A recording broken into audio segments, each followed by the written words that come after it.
So this is where I'm at. I feel like so far I'm doing pretty good. I mean, I'm gonna create like a molding or something to go around there, but that's up there pretty good. So I'm thinking like a 1/4 inch or a 1/2 inch plywood or something, like a circle. I don't really know yet. Maybe just a trim. I have no idea, but I'm gonna make that look better because that should be pretty simple to do. Then I got the PVC, the electric conduit coming down here. It's attached to this wall. I mean, this is sturdy as hell. So that comes down there, and then I have all this cable. So now really the next point, or the next step, is to just cut this open and kind of get things wired. So you can see here when I was running it, I gashed right there. So I'm glad that I was able to pull this through enough, and I have plenty of room on the other side as well to kind of get past that gash. Not that it really matters, but still, it's kind of like where to go. Yeah, see, look at that. Yeah, so that was all from running the wire. But yeah, I just gotta start wiring. I feel like this is one of those projects where I spend most of my time thinking about what I should be doing and what I want to do, and less time actually doing. Like today, I got this done. I got this kind of wired in or whatever, conduit ran. I have this 30 amp fuse right here. So this is going to be for charging batteries. It's going to be running the inverter. And then I've went to the store 3 times to get the right one. Apparently these things connect differently. So I have two 20 amps that run down to the east. So both of these are on separate phases. And I was going to install a 240 volt, but then I really started thinking about it. I'm like, okay, where do I want this? The inverter is going to come out about right here. So obviously it's not going to fit right there. Like where do I want this? And then even if I did install this, what? I'm gonna use a Romex cable to make a plug-in. Obviously this isn't what I mean, but I'm gonna use a Romex cable to make a plug-in. Again, it would be a bigger cable, but still, you don't do that, not to actually use it. So then I'm like, all right, maybe I'll just directly wire it, right? Send it just straight shot. Then I got to worry about exposed Romex, because if I'm going to be running power lines outside of this box, I mean, obviously you got to do something on the edges so it doesn't cut it, but then you also have to really have something to protect the cable, or at least up to code. So I don't know. I just don't know yet. But now I got to refocus my efforts, because I've hooked up the sub panel. I just got to power it. Now that I have everything dropped down, I basically used, I want to say like 46 feet of this line. Definitely way over my estimation. But now that I dropped it down there, I'm going to run it to this hole that I just knocked out. I need to get some of these plastic protector thingies, but I don't have any. But it looks like these things can actually be added after the fact. So a little split in them. So you just split them and put them in there. So that's nice. That means I can wire this up and not have to worry about that right now. But I'm going to drop this down, and then I'm going to put this new 60 amp breaker right there. Brandon keeps telling me to turn off the power, but you know what? He's right. That actually made me sweat. I was nervous. That made me sweat. But you know what? Got it hooked up. I have not turned it on. But before I turn it on, I'm gonna go do one final check. Just look over everything. Do my own inspection. And then I'm gonna flip that switch. Okay. Let's take a look, shall we? So, we have two hots. We have the black, we have the red. The red is connected to one leg of the sub panel right there, which you can see attached to this. I'll turn these off. That's good, I checked that. So that's attached to one leg. Black is the other hot. That's attached to the other leg. So that's good. And then we have the neutral. Neutral is separated in the sub panel. It is separated from the ground, although it connects to the main on the ground. Here it's separated, and then that runs from here to this bar. That goes down to these two 20 amp Molex cables, which power 4 different outlets. So that's good. And then we have the ground, of course, that comes down, attaches to right there, attaches to right there. Again, those are all separated, good to go. So as it sits, everything is turned off. This would be on. Everything is turned off. So as far as I can tell, I'm good to go. I know it may seem a little silly, but like, I don't want to kill myself. So, you know, I want to make sure, just double check. On the main panel side, you got that new line that's coming down. This can be pulled down a little bit, right? Just depending on how I have it set. Once I get those things in from Amazon, that is coming down. So we have the white wire. Again, white wire, neutral, AKA connected to ground. It's bonded with the ground. So we have the white wire running to the neutral. Or yeah, you know what I mean. And then we have the, you actually can't see it, but oh yeah, this one right here. So this is the ground wire that's connected up there. So they're both connected to the same thing, which goes to the sub panel. Perfect. And then we have the black and we have the red. Those come down. Does a little bit of a loop, which I don't know. Just push that in right there, whatever. Close enough. Does a little bit of a loop and then goes up and then plugs into this. And then for here, before I try to turn these on, let's go ahead and make sure these are nice and tight. Oh, look at that. See that? That's good that I checked that, because basically there's so much copper in these things. Once they moved around, they loosened up. So glad I checked that. So now that everything is ready, here goes nothing.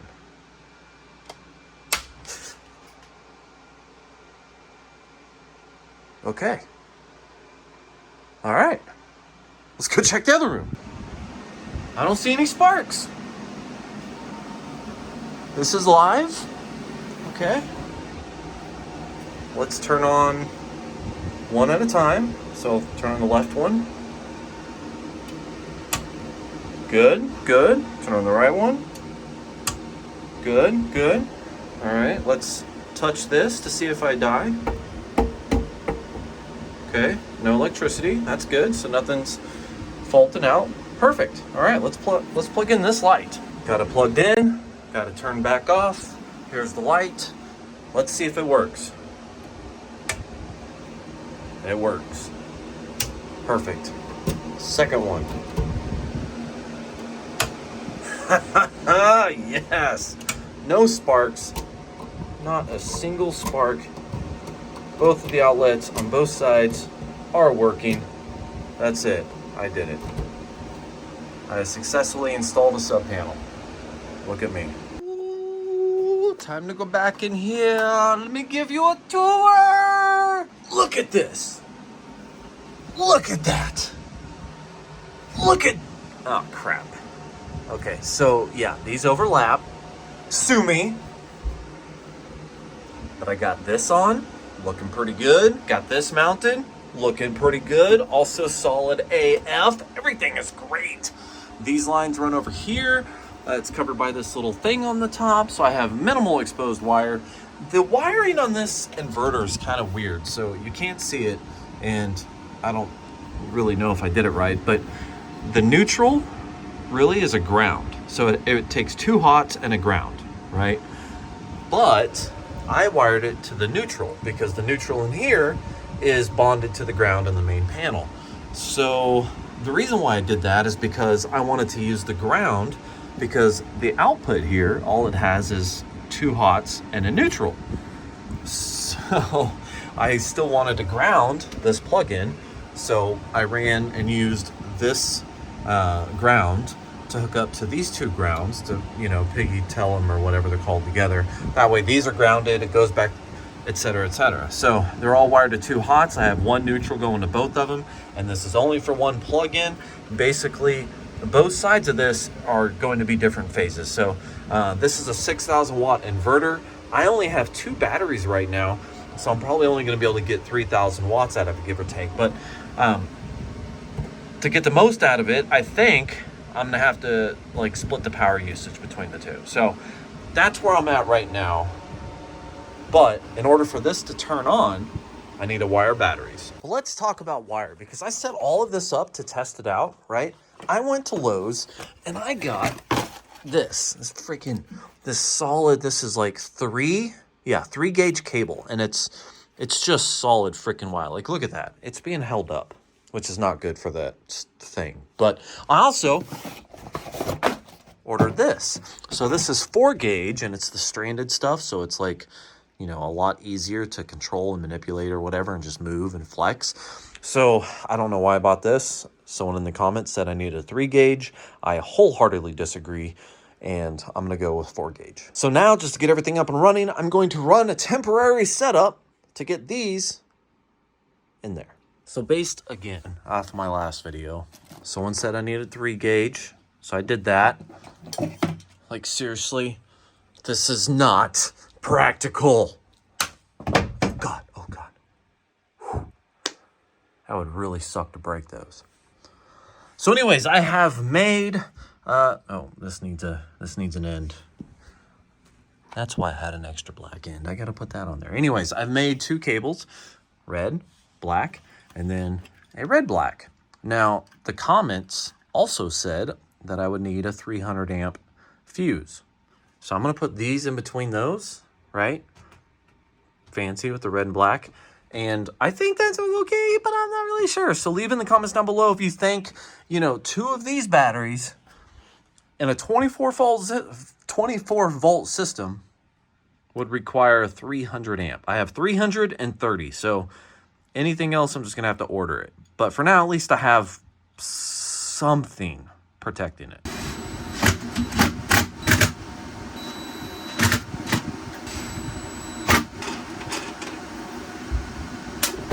Woo! All right. Wow.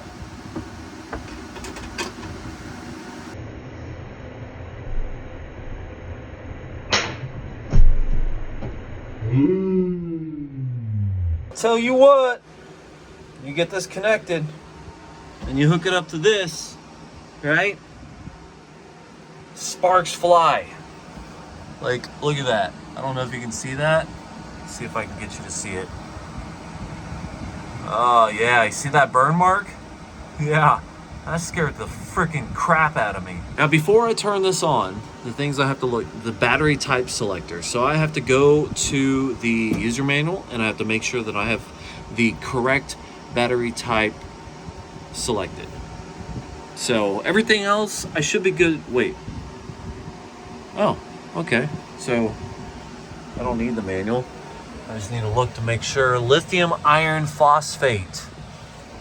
Lithium iron phosphate. Lithium iron lithium. I don't know. Is that LifePal? Okay, I changed it to LifePal according to the user manual. It says it put the LifePal 4 batteries with this whole same thing. So turned it to that. I turned the charge current down just a little bit, right? So turn that down just a little bit, and now it's the moment of truth. I have the batteries hooked up. Let's see if this works. Ooh. Ooh.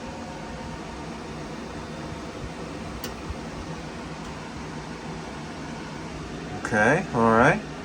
No fires yet. AC normal, that's good. That's a better reading. Let's go like this. 0, load 0. That's good. 25.8, line in. Good, good, good. All right. Okay. I don't know how much power these things have, but all right. I just plugged in this, which I'm going to use to see what kind of wattage I'm drawing. Yeah, so that seems to work. Plug-in seems to work. Everything seems to be on. However, I did get 2 of these. These are just little battery things. I don't know how it works when you have them ran in parallel or series, so I'm just going to see if this will read what is on there from one battery. And if it works, I'm going to tape it on the battery, just temporarily. And that's saying 98%. And that's saying 92%. All right, next test. This is the main cord. that goes in. Oh, that's kind of warm. Wow. I have a secondary cord. Where'd it go? Oh yeah, it's all plugged in over there. Come here. Come here. Come here. Oh, there we go. There we go. Perfect. Okay, so I'm gonna plug this in. It's only using 6 watts. As it stands, I have my automatic transfer switch that is set to A, right? And A is, I don't know, but I'm gonna switch it to B. And we're gonna see. We're gonna see how this works. There we go. There we go. Oh yeah. Oh yeah. Oh yeah. 1800 watts, baby. Woo! That's blinking. Overload. Overload. It's too much. I'm giving it all she's got, Captain. I just can't do it. Oh wow. 45? 34? Oh yeah, these things were not accurate at all. Holy crap. I don't even know if I'm doing those right. Oh my bananas. This is crazy. Come on. Come on. Say something. Say something. 65%? What? Oh, this thing's freaking the fuck out right now. Look at that. Overload. All right.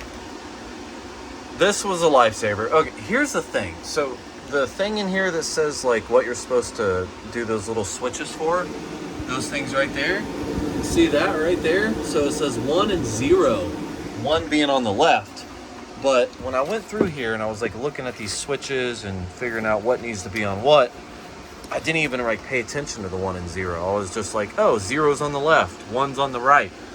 But it's opposite up there. So when I changed everything, like for example, utility priority, the frequency, I had it set to 50 instead of 60. Like basically everything was backwards, exactly opposite from what I set it to. So it wasn't charging the batteries. It wasn't prioritizing the running off the grid or whatever. And yeah, it just wasn't working. So I had to sit down, readjust. Also, it was saying my AC charging was abnormal because I had that set wrong. But now it says normal. Look at that. It says normal. And I got the load. What's the load? Oh, it's on bypass. So there's really no like real load. But yeah. Now, if I lose power, I don't have the backup source plugged in. Now, hypothetically, if I lost power, so right now it's set, it's charge on fast mode. So it's charging the battery, shore power online. Yeah, so hypothetically, power goes down. Okay, there's a like 1 second switch before it flipped over. And now, AC abnormal because the power is off. 60 hertz. It's saying load 0? Hashtag question mark? Huh. Interesting.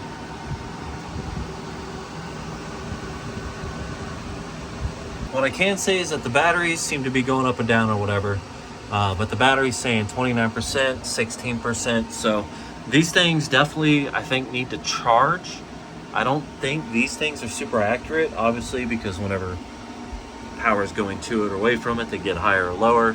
But when they had no power, no nothing, they said 90%. So I'm gonna let these charge. I'm gonna flip this back on. And then, yeah. As it sits right now, it's pulling almost 2,000 watts. 18 amps. I don't know if you can see that. 18 amps. That's because it's charging the batteries. It usually sits around 1,1500, give or take. Actually, 13 to 1,500, give or take. So what I'm gonna do, I'm gonna let this charge. I'm gonna do just let it sit as it sits, and have the line bypass, which is how it's gonna run normally, right? I'm gonna let this charge, do its thing, get the batteries up to 100%. As you can see, they're charging because they're showing 100%. I'm gonna let everything do its thing, And then tomorrow, I'm gonna do some tests. And I'm gonna see how long this thing lasts, and then go from there. But this is the bird's eye view of what I have going on right now. Just got the 2 batteries hooked up down there. Got the new 240 line sub panel hooked up with the 240 wired directly to the inverter running to the batteries, and then the inverter has its own power plug-ins, outlets right there. That way I can run everything off of that, and then I have 2 sets of 4 outlets running directly from the panel, just in case, because honestly, running everything off of that was bad because it's tied into so many things. And this automatic transfer switch that I purchased to kind of handle all the switching or whatever, I need to get a second one. So I'm gonna order a second one because I want both UPSs to run off each leg. So I would plug in 1 cable to each. You know, they would go basically, source A would be on each one of those because those are separate lines, and then source B would be on each one of those. That way if power goes out or whatever, the load is just more balanced. And obviously I'm gonna have to add more batteries, and I'm thinking about creating a storage in the closet over here. Because if I do that, then the batteries will be real close and I could do ventilation. I don't really know. I'm up for options. Here's the thing. This has been kind of a cluster of a video, right? Because I've been working through it, using the advice of Brandon to kind of help me guide through some of the things that I should do. I did not capture a lot of the electrical work on camera because doing that and putting it out in a video is a gray area for me. Anyways, so, you know, none of that. But at least you guys have an idea of what it looks like right now. And I think the next video is going to be the actual review of this inverter. After I get a little bit of time to play with it, see how everything works, possibly get another transfer switch, etc., etc. The thing about it is, when you have a transfer switch like I do, you do need a backup battery behind that transfer switch because there's that switch delay. With the inverter that I'm testing, it's literally almost a second.